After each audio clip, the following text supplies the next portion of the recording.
you use Zoom much? I Zoom a lot, an awful lot. Yeah.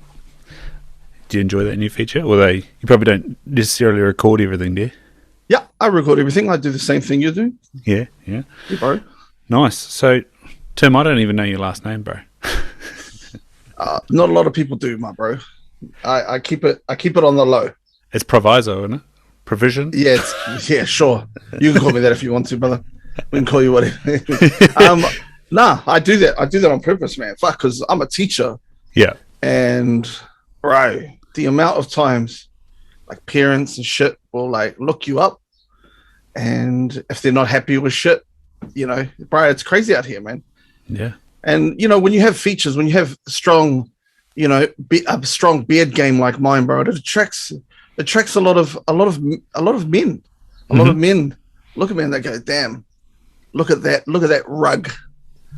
And, you know, no disrespect, hey, the LGBTQ community, I'm with you, but it doesn't, yeah, I don't ride like that. I don't play for that team, you know.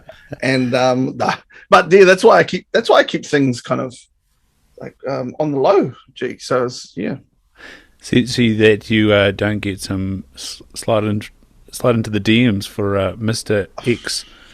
For the beers, that's what they call them, right? they love themselves some beers. I've been considered a beer, okay, a cuddly, attractive beer, like maybe a brown beer, all right, and in the Yosemites, you know, just down looking for salmon. So you're like quite a nice beer. You just go for the fish. Just for the not fish, baby man. baby elks. That's not your job. No, I'm all about the fish, straight up. Since I caught my first fish when I was 18 years old. Yeah, I'm all about that fish. You feel me? Yeah.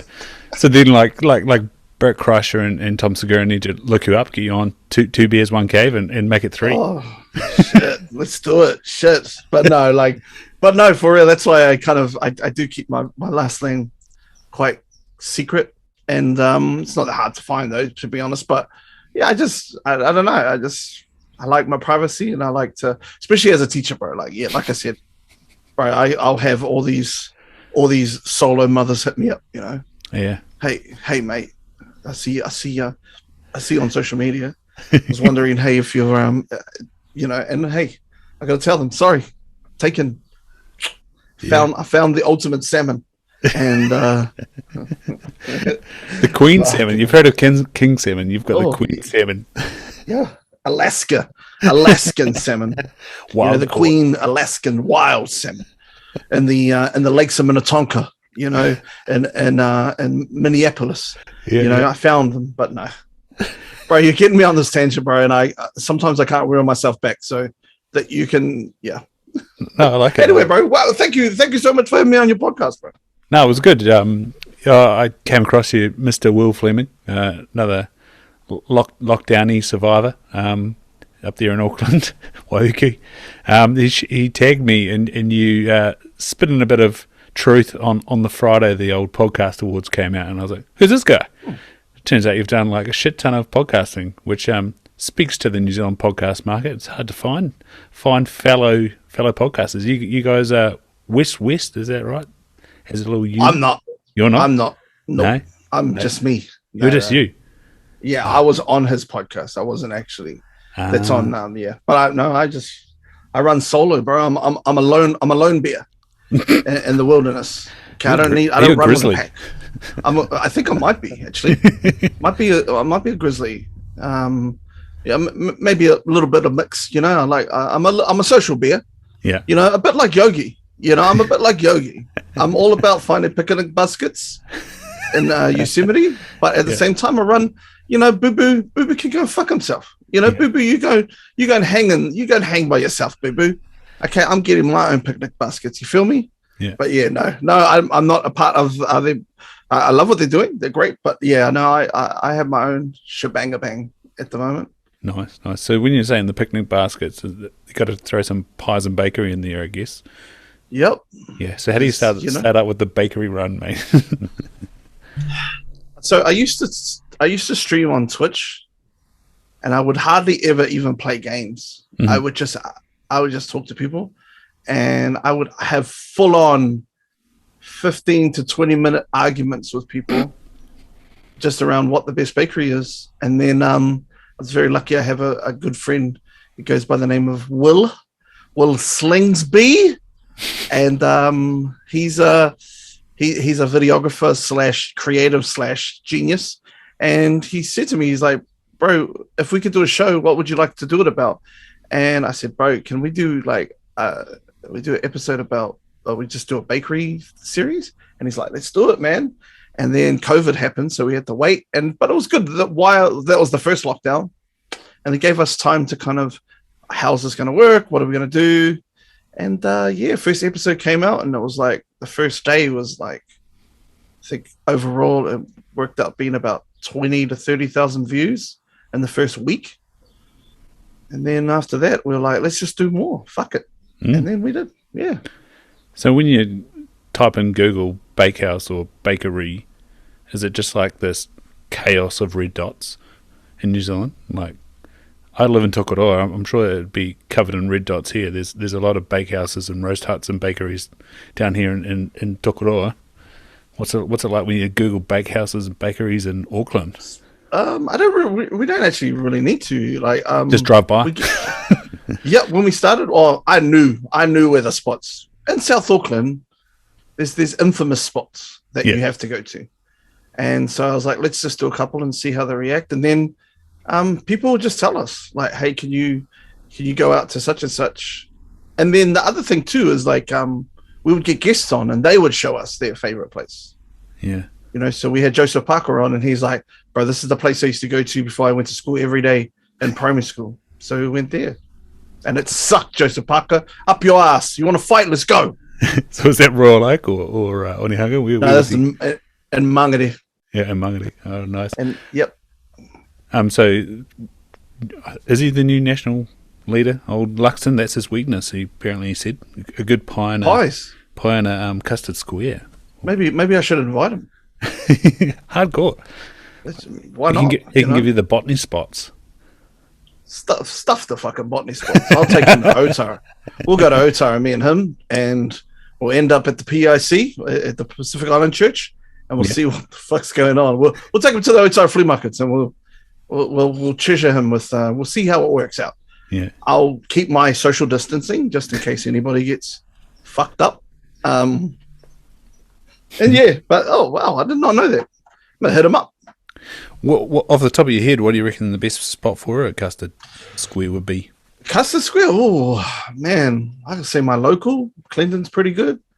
But yeah, the custard squares. It's either custard squares or custard pies, and I like the custard pies. Custard squares. I don't like that. I don't like that fucking icing shit on the top of it. I'm not down with that shit. And the pastry on the bottom is a bit soggy as well. And it looks too close to other shit that I do not want to be putting in my mouth. Back to your earlier comment. Yeah, oh fuck, I'm not going. You're getting me started here. Right? Yeah, there's a little bit of a hole. So you see you're rolling solo with the podcast. How does that start? How do you get the idea to go, you know what? I reckon I've got some good shit to say. I can talk to some people. You've begun a year and a half, is that right? A little bit about a year and a half, yeah. Yeah. Bro, I've talked myself out of getting thrown in the cells multiple times as a youth offender. Okay. And bro, I'm like, people probably think I'm joking, but I'm fucking not. I was very good at talking myself in and out of trouble as a kid, as a youth, and then I did the streaming thing, and then all of a sudden I was like, man, I just like talking to people, and then I started, and then it just kind of just rolled from there. And a year and a half later, I'm doing extremely well, and my sense of what success is, I think I'm pretty successful in what I'm doing, so I just keep doing it, Yeah, I heard you talking to Kings, and you sort of, said a few numbers, a couple of hundred people a day, and I was like, fuck yeah, that's real good. Oh, yeah. See, bro, I want to say something about that. Yeah. I fucking hate doing that, hey. I don't, and I shouldn't do it. Because he's talking about numbers, and then I'm like, yeah, fuck, I do it, but this much a day. And I don't like doing it. And I want to apologize. And you're probably like, what the fuck are you apologizing for? I just don't like that shit. That I live my life by the 10 crack commandments from Notorious B.I.G. And rule number 1 is never let nobody know how much numbers you have. Mm-hmm. He doesn't say it like that. Because you know what, bro? Like, I don't want other people to go, oh, you know, this guy's successful. I'm not. Like, people that are just starting out or people that are in there. And it can be perceived either way. It could be like, someone could be like, oh, fuck, bro, I want to push and try to get those numbers. Or it could be the other side of things is like, fuck, you know, I'm far as away from that. I'm only getting such and such a day. And yeah, I just want to apologize and say I shouldn't be flashing that shit out. But it does bring up a good topic of like how you view success, and like I've heard you talk on some of your episodes about the long game of podcasting. You know, it's like, here I am today. You know, speaking of numbers, you could look at fucking Joe Rogan and see 10 million in an hour and go, holy heck. There's no way anybody's getting to that, you know? Yeah. Especially when he keeps going. Like, he's just, you know, but it's like, what is the analogy? It's not tortoise and hare, but it's kind of the benchmark, if you will. You got to benchmark yourself somewhere, and yeah, you talk about the go-to bit. I don't want to be. Oh, sorry, bro, to interrupt you, brother. No, that was all right. I don't want to be like someone to benchmark. Like, you know what I mean? I want to work with people. Mm-hmm. I want to collaborate with people. I want to like say, hey man, like, what can I do to help you? Like, how can we help each other? Like, I've been in that rat race heaps of times around who's got the best views, who's got the most people following them. But my level of success is how many good interviews I can do, and how many times I can stun some of these celebrities from somebody that has never ever been to media college, never done anything. I just talk mad smack, and I just know, and I work hard. I like research the shit out of people, you know. Mm-hmm, mm-hmm. Yeah, and so with the ultimate dream of being basically a New Zealand Trevor Noah, you know, there's a South African Trevor Noah, there's a South African talk show host. You know, is that like kind of like, well, why can't I be me? Why? Well, like, yeah, I put that on my stories, man. And, you know, I had a lot of people going, yeah, man, like, let's do it. But, you know, I just feel like people that talk like me and that are in my area, there's nobody to look at. Like, there's no one from South Auckland that isn't a rapper, you know, or isn't repping South Auckland. Like, you know, there's no one in my, and we're the biggest catchment area, we're the biggest, you know, head per capita place in all of New Zealand. But there's no one that sounds like me on the radio. There's no one that is raw and real like me on TV. So I thought to myself, maybe I could be that person. So yeah, why not? You know, you're right. So like, this might be showing where I'm from in Chicago, but do you not think that flavour gives the South Auckland flavour? No, I think my FM's the same. I think that it's very commercialized, and they know that too. Like, this does not come to a shock with anybody. And you know, they've got some, you know, like there are people that are on there that, you know, like they don't speak like me. You know, they don't go there. Like the last person that spoke like me that was on the radio was Nate Nauer. And he was extremely successful, but now he's not on anymore. And I come from his cloth. I'm just like, I want to be who I am, and this is how I was raised. And yeah, so I don't think, and to answer your question, no, I don't think. I mean, when you have opera singers as the breakfast show people, you know, and shout outs to the bros as Soli Mio, but I think, yeah, it's just a different demographic, you know. And you see it as like they've got to sell ads on the radio, and so every segment starts off with who brought it to you, and every song it's like check out their new album and all that sort of stuff. Yeah, do you think there's a place for that, you know? Yeah, but I think I think it's time to kind of get real, and I think we saw that on like Celebrity Treasure Island when they had people that were from, you know, there were Lance Savali and Joe Damon, who are, you know, predominantly like my friends and like people that hang out like me. And it was cool to see, but at the same time, it's it's hard. It's really tough. Like Hmm. a lot of people don't want to take a risk on somebody like that will say some outlandish stuff just because they feel like it. Yeah. And so is that where you keep the mindset of doing it on your own? Like the ability to run it how you like, say what you like, and Yeah, only be accountable to you?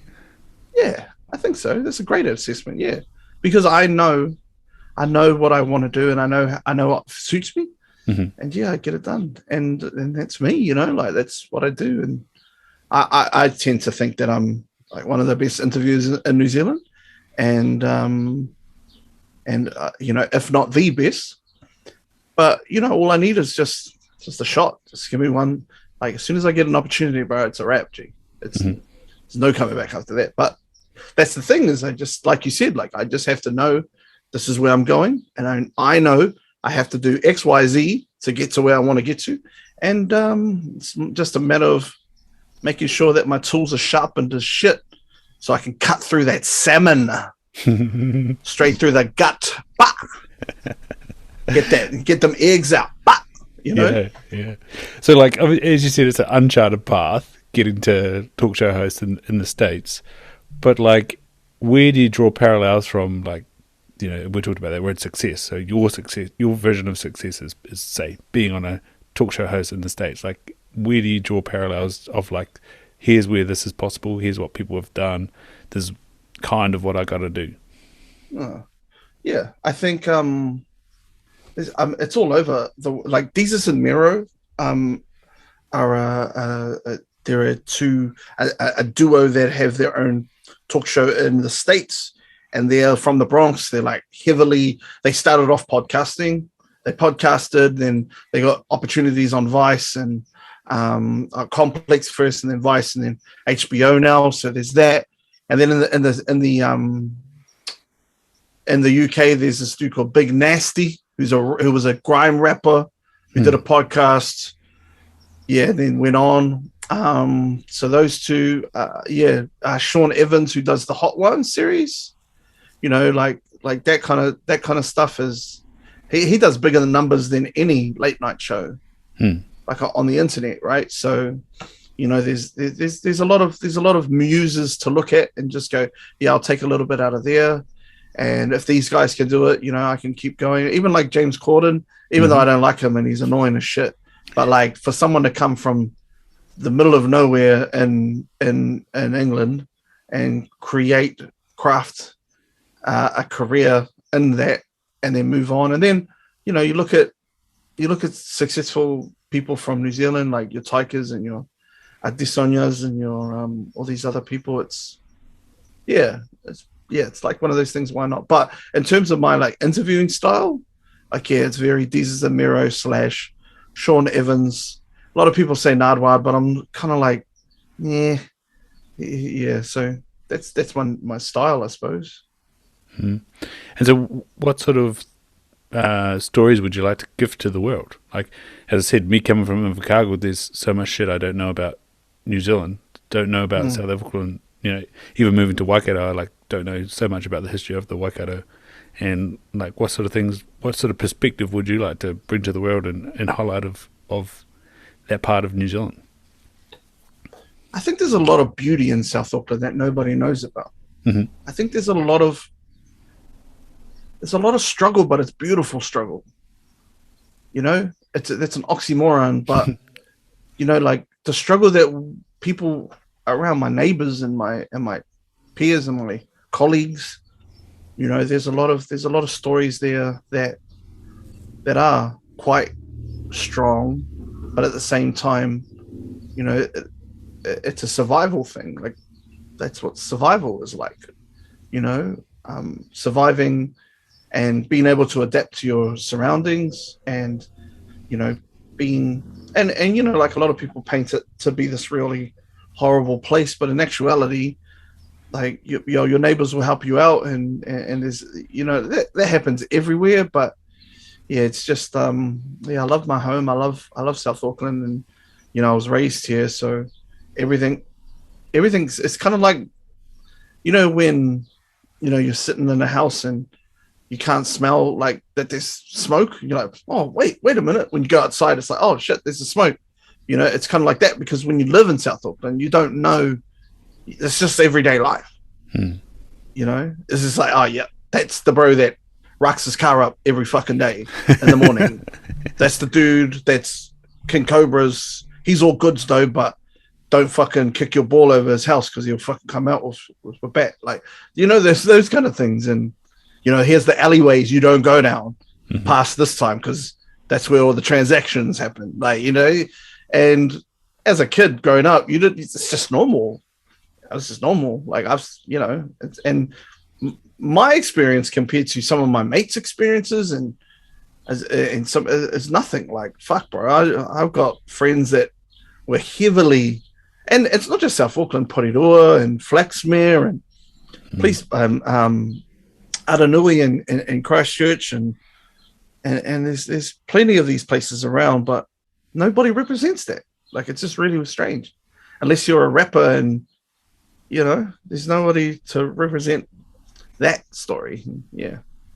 So do you think, like, when you said about hip hop and rap, it's kind of the badge of honor is that you went through that, but when you're like yourself a teacher, it's like, hey, I'm the teacher now, but this is where I came from. This is my life experience. This is what the lessons I can portray and help people to learn. Is that what you're sort of getting at? Yeah.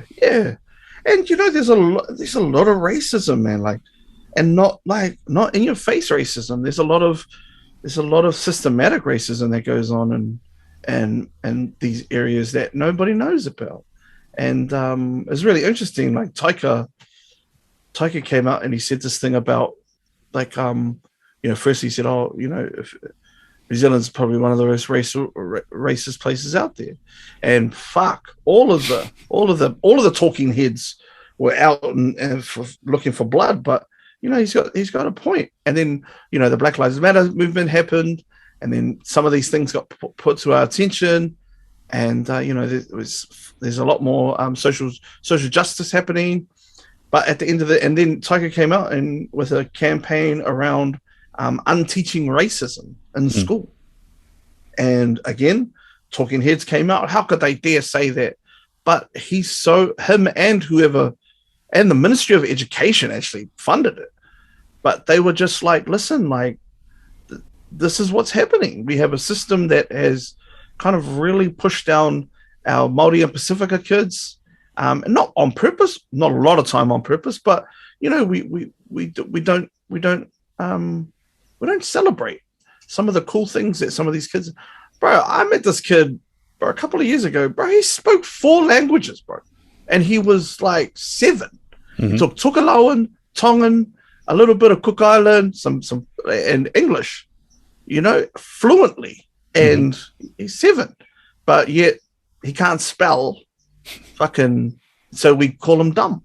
You know, like that's what, you know, because the curriculum is a really hard, it's a hard cookie to crack, because what is dumb, what is smart, what is, you know, intelligent. A lot of kids are just street smart, man. That was me. Yeah.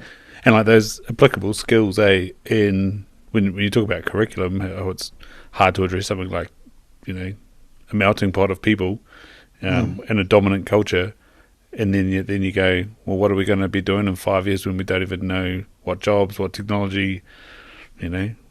Bro, I had this huge. I'm gonna push this question to you, brother. Yeah. I had this big argument the other day. I'm the only teacher at the school that doesn't teach handwriting. And everyone was like, well, you need to teach handwriting. And I said, why? And they said, well, you know, they have to learn how to write. And I'm like, when's the last time you wrote a letter? So, bro, I haven't written a letter in ages. I wrote 5 emails today, and I didn't have to write shit. I typed everything. Yeah, well, even like my signature for, I'm an optometrist, so doing signature for prescriptions is done. And then even like the other day I had to sign some things with a lawyer, and it was just on the internet. It was DocuSign. Like, I didn't even need to be there. We talked over Zoom, signed a contract over Zoom, and that was that. I was like, wow. Yeah. See what I mean? It's weird because it's kind of like we need to start teaching kids what the world's gonna be like. Not what it's like right now, or not what it's like in 1980 or 1990. What's even like learning to read, like as an optometrist and seeing kids come in failing to read, and it's like, can you listen? Oh yeah, he can, or usually he, at young ages, he can regurgitate anything he hears. Like he's so smart, but he can't read. And you're like, yeah, like audiobooks, podcasts, videos, YouTube University. You can learn so much. Yeah, bro. Yeah, you're so right. And yeah, man, like there's power. Of course, there's power in reading. We have to be able to read and write. But when they get to year 5, 6, when all of those basics are already done, you're going to have a couple that are going to struggle, obviously. But there's some kids that have some amazing intangible skills. I had this one kid, man, bro, like when it came to maths, bro, he was just like, fuck, I don't want to do this shit. I don't know my times tables. Like he didn't know his times, and like reading, he was just, but bro, this cat went away and made a full-on website to sell his, he was making like bands and he sold them to his classmates. I'm like, bro, I would buy, if I had a company, I would get that person over somebody that could know his 8 times tables off by heart. It'd be nice to know those, but we have calculators. So, mate, what are bands? Oh, just like wristbands. He just made like wristbands and he just chucked them on. Like he was like, oh yeah, I'm just gonna, and he made them out of like a white or like a plasticky kind of thing. And he just went, he sold them for like $1 each. And he made this little Google site, and he's like, here's the link. And he just gave the link out. He wrote it on these little cards. He's like, here you go. And he was like 11. And I'm like, that guy right there, he's going to be a millionaire, man. That's the guy. That's some serious hustle. That's what, yeah, bro. So no, man, like there's kids that, yeah. So, and those are the kids that I have a huge place in my heart for, because I was that kid. I was a kid that wasn't good at maths, and people told me I was dumb. And just I learned to adapt. And it's a lot of kids that a lot of my friends were the same. A lot of people that are probably listening to this podcast can probably resonate that they were the kid that was like, oh, this teacher said I wasn't good at this, so I felt really shit about it. But we should be building these kids up and taking their skills and their God-given ability and going like, this is what you need to do, man. This is amazing. Yeah. Yeah, I wonder how much of it. Yeah, sorry, bro. I got a kid that in my class at the moment that math is just like fucking. He's just everything maths, and there's nothing I could have done. Like he'd smoked me at maths. So then I got him like the beginner's guide to cryptocurrency, or like the beginner's guide to e-commerce. And then I taught him how to use like spreadsheets. And now he's like, because that stuff will be powerful for him when he grows up. Mm-hmm. Yeah. I was going to say there, I wonder how strong, like, you can be the person to shine a light on that kid's talent, the one that built the website selling, wristbands. And it's like, mate, like Gary Vaynerchuk or just like all these sort of commerce guys that made it big. Like, you might be getting told by so many people that you're dumb, but actually listen to these guys and like open your scope in the world, and is that sometimes the thing, like, you're here at this school and these are your friends and these are your peers and those are those parents, but like look out at the world, there's people like you that make it big. Yeah. Well, yeah, I think and even on our own front yard, man, like there's so many amazing not just entrepreneurs, but just people that have made it from nothing, like made something out of nothing. And those are the ones that, those are the ones that I like to interview, because I get to see how and what do they do and that kind of stuff, So how much is the chip on the shoulder then, to prove those people wrong? Oh, bro, it's fucking huge. But like, it's hard, It's hard. Like you need a little bit of pressure and a little bit of doubt, but you do need somebody to say you're doing good. It's gonna go well. Yeah, and Yeah, I'm that kind of guy though. I look for things. I look for haters. Like I'm like, oh, okay, you think I can't do that? All right, sweet. Let's go then. I'll show you, and I'll do it better than you do it. And I think that comes from that mentality of growing up in Clinton and Manurewa and just being like, yo, people say you can't do this, so let's get it done. Let's work harder than anybody else. Yeah. So you said you talked yourself in and out of a lot of trouble. We was the sort of, was there ever a switch to be like, no, I've got to follow a path? I got in a lot of trouble for like graffiti and vandalism. And yeah, I just hanging out with the wrong people, bro, when I was younger. And my mom's a solo mom, so she was like trying to deal with my shit as well as, deal with her shit too. And yeah, I think, but if it wasn't for basketball, like basketball kind of took me out, and just I had a really cool coach that, would help me out. Shout outs to Lisa, and she would just, she'd help me out and gave me practice time, and I got hooked on that drug of basketball, and then and then just coaching and just did all that stuff. But yeah, that kind of picked me up by the scrum of my neck and says, "Hey man, you've been a dick. Just go to the rec center and shoot around for a couple of hours, or play against some adults for a couple of hours." And yeah, that's what I did. Nice, man. So, my good friend Thomas Nabs runs a charity in Waikato called The Water Boy, and that's about giving people the opportunity to partake in sport. How much does partaking in sport land with you, and the gifts that it can bring? Oh man, like just social skills, and there's so much intangible things that come with it. Like, yeah, I think basketball for me was an escape, from, I could use that as an excuse to get out of, like, my mates going, yo, we're gonna go and rob this house. Are you down? And I'm fucking playing basketball, and even if I wasn't, I'd just go, and it was a good escape for me. Yeah, but like half of the time was me just kind of, yeah. I mean, I fell in love with the NBA, and that was a huge thing. And in order to be like those players, I needed to practice harder. And then when I started getting like a taste of success, and oh yeah, it's cool, I can do this, I can do that, and I learned how to do this, and I saw this on a video, I'm gonna copy that, and that kind of took over, like from throwing up tags up on the local fences.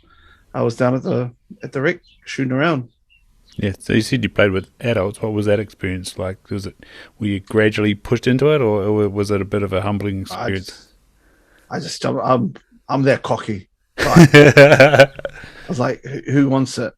And then I would play. Yeah, I'd be in high school playing against adults and getting smacked around. And like, I'm not a big dude, but like I was a point guard, so I was passing the ball a lot, and they liked that. So they were like, yo, because I wasn't being hungers. And yeah, and they're like, yo, come back on Wednesdays, and yeah, going to youth town and the city from time to time, and watching the greats of the game just play, and not playing against them, but like you're watching some real ballers play. And yeah, that's how it all came down for me. Yeah. So in Homebrew they reference youth town a lot. What was that place like? Fuck, it was amazing, bro. Youth town was free. Okay, so it's in the middle of the city. It was in the middle of the city, and it was free. And yeah, it was just the who's who of basketball in Auckland and New Zealand at times would just congregate there on the weekends. And it was hard to get a game. Like if you were on, it was one of those ons, and if you play, you lose, you wait for another hour and a half to 2 so the next time you can get on, because there was just so many people there. And met a bunch of amazing people that even today, you just think, far out, man. I remember playing against that person, or I remember watching that person. And like Tom was down there all the time, like Tom and Lindsay Tate, and all the Mags fellas. There's heaps of people. So yeah. And so what was the setup in terms of playing games? You just came in, man. There was 2 courts going. You sat on the sideline, and it was like first to 5s, first to 10s. It depends on the day. You waited. They were like, "Yo, you keen?" And I'm like, "Yep, I'll be in." And being a smaller dude, like people are like, "Nah, fuck, we're not getting the small dude." So that means you have to wait even longer until someone puts you on your team. And then, I would hardly ever get on, but it was just sitting down watching that. Like you'd watch the best. You'd watch Lindsay take on some hood dude from Otara, and like those kind of things. And yeah, it was cool. It was really good. And was it officiated or just street? Nah, bro. Call your own fucking fouls. Call your own fouls. Don't be a dick. If you're a dick, and a lot of people were dicks, but you would fight if you were going to be a dick. Like there was scraps, but there was hardly any. There was a respect there, Yeah.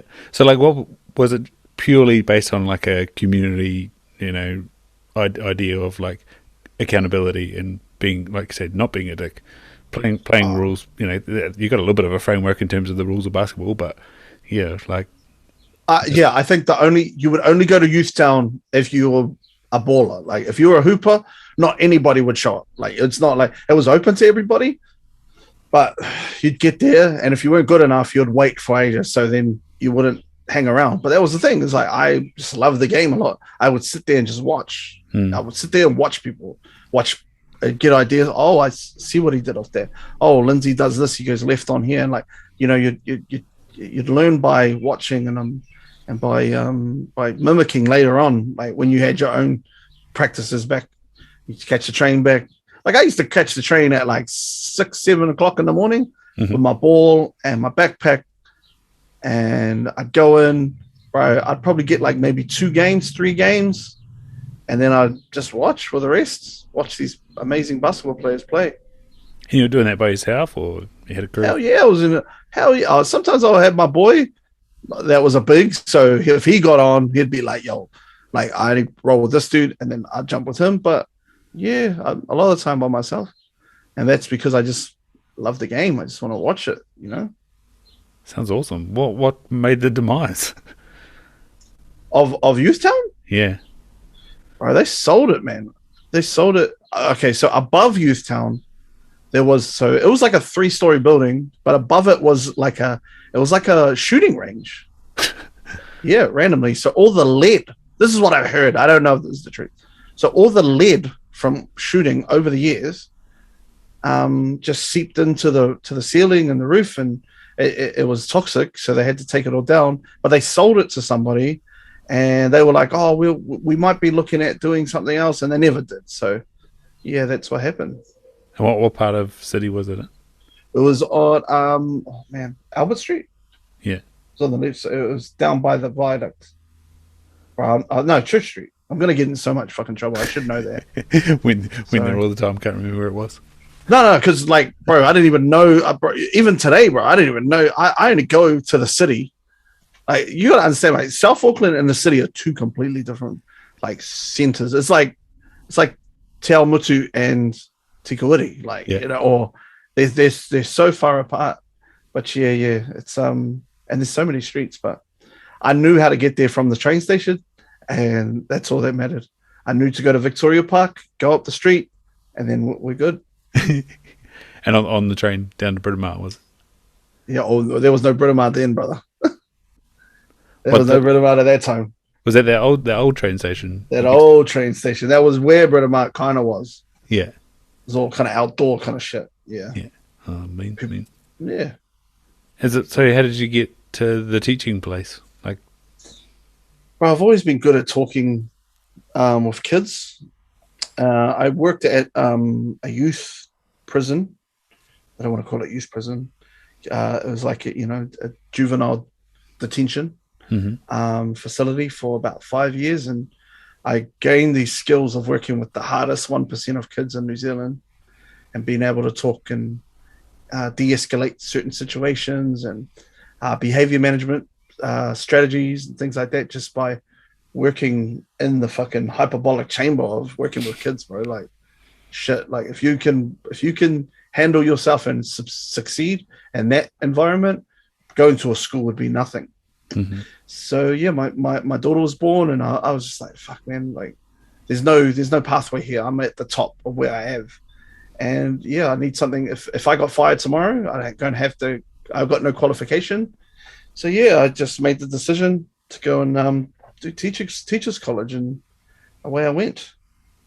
Yeah. And how did it go? Like, was it even? Did you find it easy after what you'd learned, or?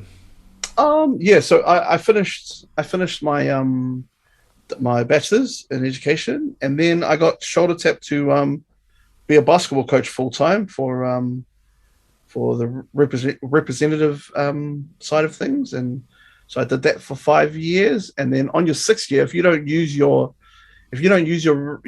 bachelor of education and you try to teach again, you have to do a year course, which is about $5,000. And so I was like, nah, I better go get my teacher registration so I don't have to fork out $5,000 just to keep it in the pocket.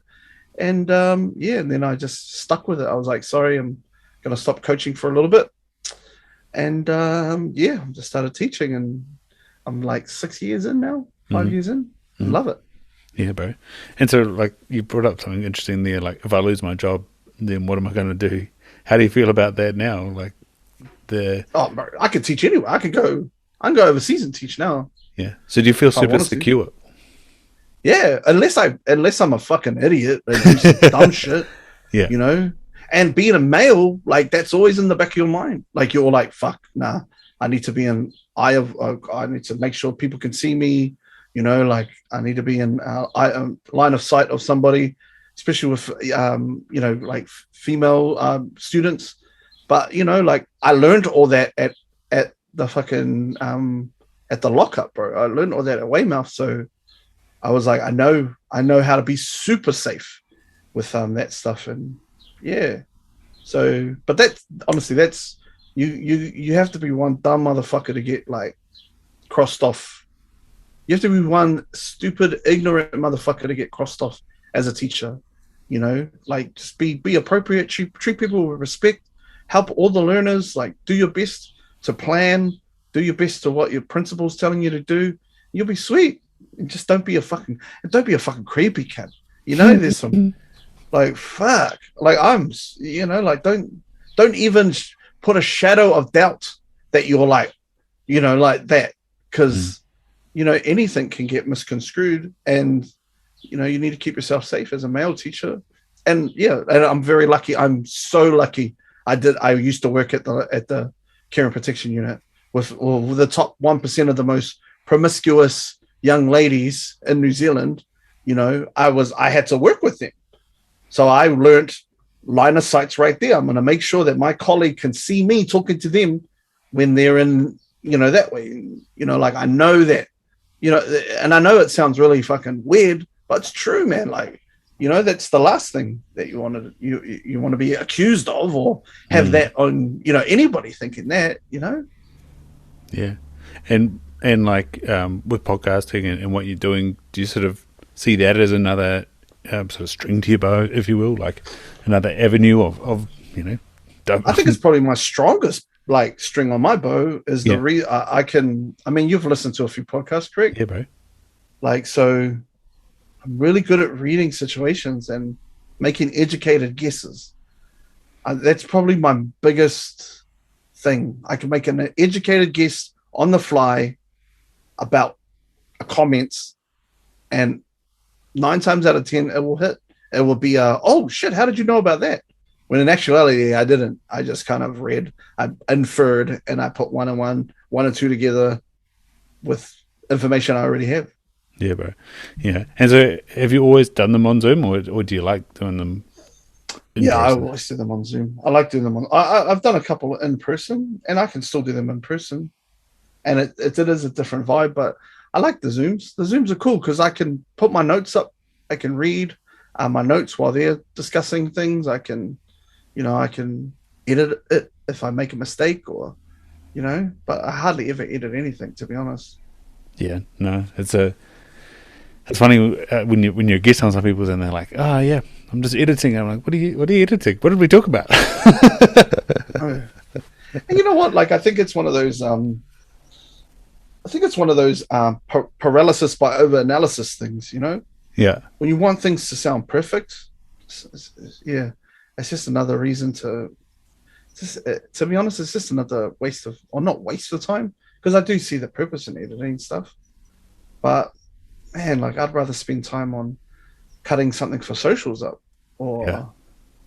or getting on somebody else's podcast and seeing what they're about. Yeah, I also find that like putting it out puts the pressure on you to record again. Like, you've got 130 odd interviews plus your other Monday and Thursdays in the space of a year and a half. Like, that means that you've got to be fucking getting them done, booking them in, clipping them up, getting them out. And also like researching. Like I got to research all my guests, like, because that's what the status quo is. That's why people will listen to me. They listen to me because they know I've got some goodies in my back pocket, and I'll pull them out, and there'll be viral moments. Mm-hmm. And like, network is obviously, as they say, net worth. Your ability to connect with people and then connect with others. How valuable has that been for this journey? Like being able to connect with certain people and then use those connections, or get them to tap somebody else on, or prove to the people that you do approach that you know what you're doing. I think that last comment is all it is. Like I've just proved that I've got a reputation now that you'll get a good interview with me. Mm-hmm. I've got a reputation that if you've seen anything of mine, or somebody that's been on my podcast, and you ask them, they'll go, bro, it's one of the best ones I've ever done. You need to jump on it. And I mean, like, I was very lucky. Like before a year and a half ago, bro, I knew no one. Like there was no network. Like it was just me and some of the people I used to stream with on Twitch, and I would talk to them. They would be my guests. And then I got Donnie from Nesia Mystic on, who was my first kind of guest that was known. Mm-hmm. And I knew Donnie from the drinking days back in the day. I used to just hang with like people that hung with him. And he goes, yeah, I remember you, bro. Yeah, bro, we'll get you on. I'll come on, bro, no problem. And then it just snowballed from there. And then John Campbell came, and then that was one of the craziest fucking moments of my life. Mm-hmm. And then it just kind of snowballed from there. I went viral a little bit with that. And I kind of go a little bit viral with a lot of interviews I do, but there was none like John Campbell. I think it was like 350 people in the chat when I was talking to John Campbell on Twitch, and I was like, fuck, it's crazy. So how do you do it on Twitch? You've just got your recording set up? Yeah, I would just Zoom it, and I would just OBS it use OBS and push it to Twitch. And away I went. And I used to do it live. I don't do them live anymore because just time restraints. I think I've built myself up enough where I can kind of do them. I can say to my guests, hey, when do you want to do it? And then away I went. But it used to all be live from 7 o'clock onwards. 7 o'clock would go live. I would introduce the guests, bring them on, talk to them, have interactions with the chat, and which was a great thing. But it was just too. That means I had to be away from my family at 7 p.m. Mm-hmm. And that's when it was really rough. So yeah, but I mean, I'll never say never if I'll to do it again. But I'd rather just do them in my own time, and just build my social media up from that, and my podcast views from that. So yeah. So with the chat, was that distracting, or you just kind of went to that afterwards? I was just used to it from doing Twitch streaming. Like I was used to look. I had mods that would highlight questions, and it was just a trained skill that I had from streaming for 2 years. I just knew how to ask a question, look at the chat. Yep. Okay, back to the question. Yeah, so it's a cool skill to have, especially now that I don't have to rush it. But yeah. Yeah. So you said you didn't really use it for gaming. What are people usually using Twitch for? Yeah, I mean, I used to game. I still game, but just not on there. But I mean, a lot of the times it's either podcasts or art. There's a lot of art streamers on there, and a lot of titty streamers. Is sitting in a bathtub, and just with titties out, with their bikinis on, and just hey, look at me. if you subscribe to me, I'll give you my OnlyFans, and then yeah, that kind of shit goes on. But it's a weird place. It's a strange community. It's Twitch. Yeah, it's very strange. And how does it compare to TikTok? That sounds like very, very similar. It's extremely similar. Version. It is pretty much. It's very similar to TikTok. How much do you dabble in TikTok? A little bit. Will, who does the bakery runs, does all the bakery run stuff. I get a lot of people going, "Hey, you're the guy from TikTok." I'm like, "Nah, fuck that. I'm not doing TikTok." And then I'll look, and then like, man, we had a clip that went to like 800,000 views in like 3 days, and I'm like, "Fuck, it wasn't even funny. Yeah, it wasn't even a funny clip, man. Why are people liking this shit?" But it is what it is. It's a lottery, man. To be honest, like TikTok's crazy. Yeah. And do you agree with what King said, that it's like 6 to 12-year-olds that aren't going to buy us tickets? Yep, I'm gonna sit down and listen for an hour or so to a podcast. I do agree, and that's why I don't really fuck with TikTok that much. Instagram is where my bread and butter is at the moment, and then and Twitter. I'm just a clown on Twitter. But yeah, I think Instagram's more our demographic. People that are like to hear philosophical quotations, and yeah. So, have you now done your Mountain Rushmore yet, or very, very far away from it? I've still got. I had an addition to it just recently. Yeah. So Tom Scott is my guy. He's fucking amazing. Absolutely. And like I could, if I pushed hard enough, I could probably make it happen. But I don't feel like I'm ready. Like I've got to be ready for Tom. I think Tom's so philosophical. You'd want to actually have gone and read like all the books he raps about. Yeah, and I've got to be on. Yeah, do a history degree. Yeah, because he's just. I don't want to be caught slipping, And Steven Adams, I've got a bit of a hook in with basketball. Taika, I don't have anybody that I know that could hook that in, but that would be great. Jacinda one day, I think with Jacinda, when it's all said and done and she's finished up, would be quite a cool talk. And my new addition is Scribe, man. After watching that Scribe interview, that Scribe documentary, I was like, fuck, this dude is amazing. And he's interesting. And, he's just said a story. And, I had DJ Severa. That was huge for me. Sorry. That was huge for me. Like, because he's the reason why I kept listening to hip hop, to be honest. He's the man. Mm-hmm. So with Scribe, where do people find that documentary? Like, it's on TVNZ on demand. Too easy. Yeah, it's very good. Very good. Extremely good. If anybody's listening, they're like, what is he talking about? Go to TV on demand, TVNZ on demand, and it's amazing. Yeah, just grab the story in the background, eh? Yeah. With the sort of juvenile stuff, like, does working in that environment leave you disheartened or grateful, or what? How do you feel after that? Oh man, like I was 20 years old, bro. I worked at that place and I was 20. We got kids in that were like 18, 17, right? So I wasn't too far off the age. And it was like I thought living in Clinton and all that shit was hard. But then I went to that place and holy shit, I didn't even know. It was a new world for me. I was like, fuck, I didn't even know this shit goes on. And it was an eye opener for me, definitely. But I just got very, very good at being able to read situations and read body language and read verbal cues to when people are angry, when people are interested, when people are kind of like, oh, what the fuck is he talking about? So yeah, I gathered skills from that.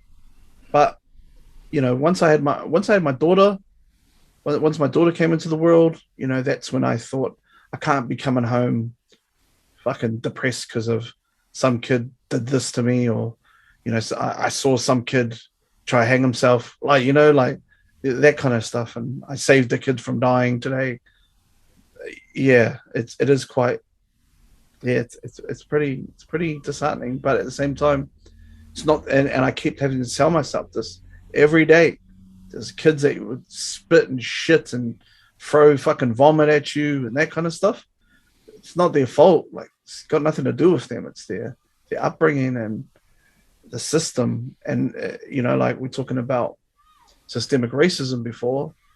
A lot of their parents were institutionalized at early ages and gone in and out of the prison system, and a lot of their parents were like their grandparents were the same, were taken into state care, and a lot of their parents were given massive hidings at school because they spoke Māori, or they came off the plane from Samoa and were woken up in the middle of the night to get back on a plane and called overstayers and the dawn raids.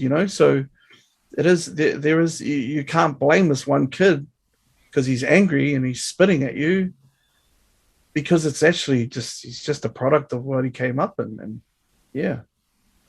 So how long do you think it's going to take to turn these narratives around? How many generations are we on the up? I think now we are. I think I'm really like there's people out there fighting for that stuff where there wasn't before.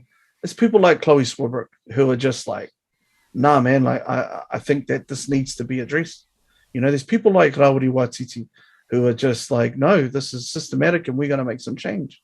And bro, I'm not a political person, but I see what they're doing and I just think, wow, somebody is speaking for these people finally in Parliament.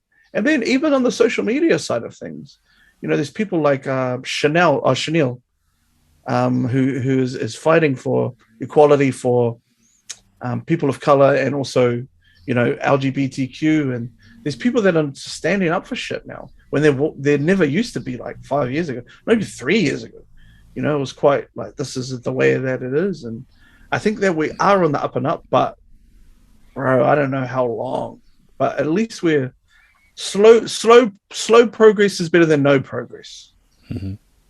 And like you say about being outspoken, and do you think that part of that is us letting go of tall poppiness as well? So you're more allowed to be outspoken and speak your truth or like be who you are. Yeah, but there's still a lot of that around. Like, oh, for sure. And I'm not going to say me, but like in the big wigs at media places, like your NZMEs and your CBNZs and your Media Works and those places and Discovery, they won't take. It's too risky. It's too risky for them to take somebody on and just let them be themselves. Yeah. Yeah, I've had something pop up on my TikTok of late that's interviewing Jermaine Clement, and today it was saying how Flight of the Conchords nearly never got made because they got signed, or they got development deals in a couple of places like the States and the UK, and they're like, oh yeah, surely we can get something at home, and everyone was kind of like, oh, he said they let us write it, and that was it. And then they go to HBO, and he did kind of say that no one on TV NZ wants to hear a New Zealand accent. Yet in the States they don't really care. It was something new and different and interesting. And I was like, it was still funny. And it was genius. Like the writing on Flight of the Conchords was amazing. Like Taika and Rhys Darby, and like they took a risk. And they went to HBO, and HBO take risks a lot. But in New Zealand, man, everybody's trying to. I think they're just trying to look for another Mike Hosking. Like they're looking for somebody from the European descent that has an opinion on stuff. And it's their business. They can do whatever they want to. But I think at some point in time we need some representation of, people, real people. I'm not driving around in a Tesla and have a batch. Yeah. So those are the people and that's how I built my thing, right? Is that people come to me because I keep it real. I talk about stuff that, is actually fucking relevant to people that are just regular people. Yeah. Even I find like growing up, Di Henwood, he was on C4 and it was kind of like free reign, do what you want. He just, went hard in the paint and made shit. But now I sort of find comedy in New Zealand's like everyone's trying to be on The Project or 7 Days or that What Happened This Week or whatever it's called on TV1, and it's so like, and so then if they're doing a comedy skit talking something controversial or stirring the pot, they're going to lose their job. I'm like, oh, this. It's kind of like what you hear Rogan talk about with LA in the past. Like everyone's trying to get a development deal and get on a TV show.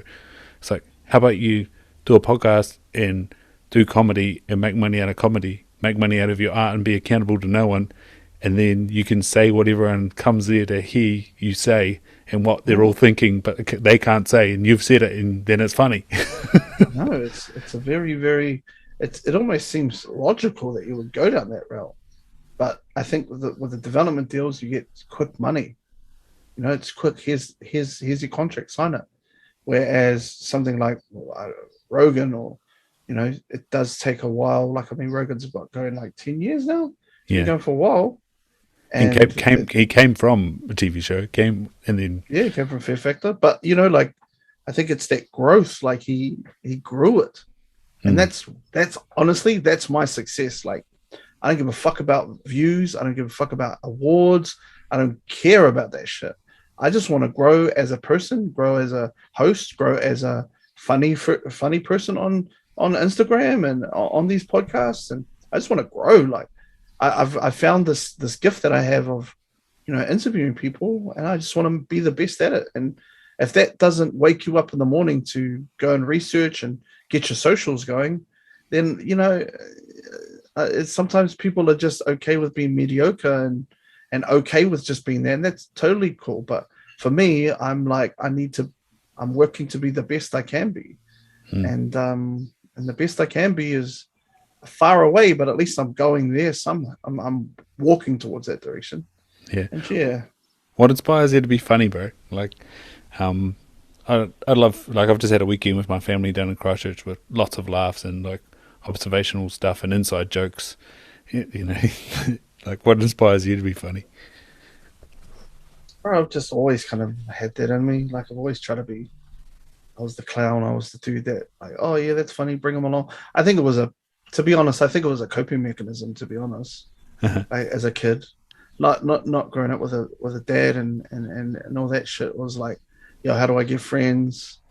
I have that, and my mum worked her ass off. Like, she wasn't really home that much. So I was just at home by myself, and I would watch The Fresh Prince of Bel-Air, and I would watch like Saved by the Bell and all these really funny places. And I would take them to school and get laughs from like just comical shit.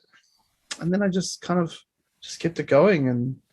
But yeah, I think it is a coping mechanism, like, for attention, I suppose, and you have that need for recognition, but at the same time it's like sometimes you can't live off that.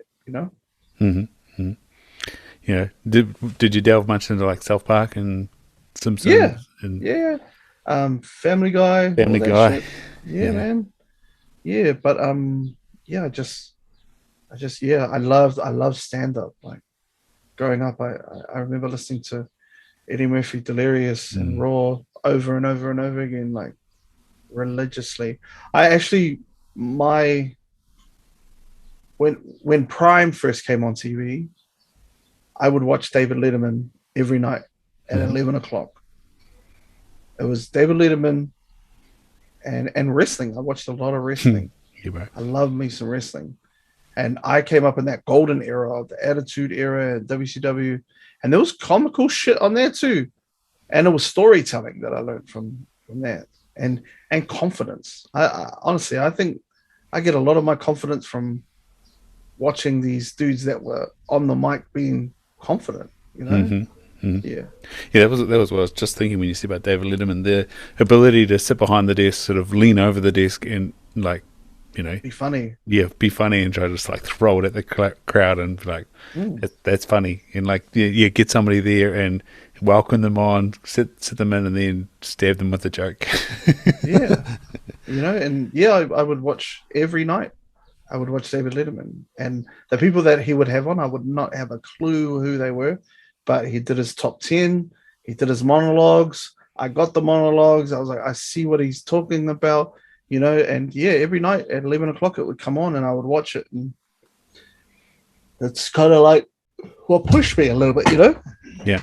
So with that monologue life, what do you follow to stay in touch with popular culture or news, to see the lighter side of some of the chaos that goes around? Social media Instagram and Twitter, Reddit a lot, but I just kind of just read little things here and there. Yeah.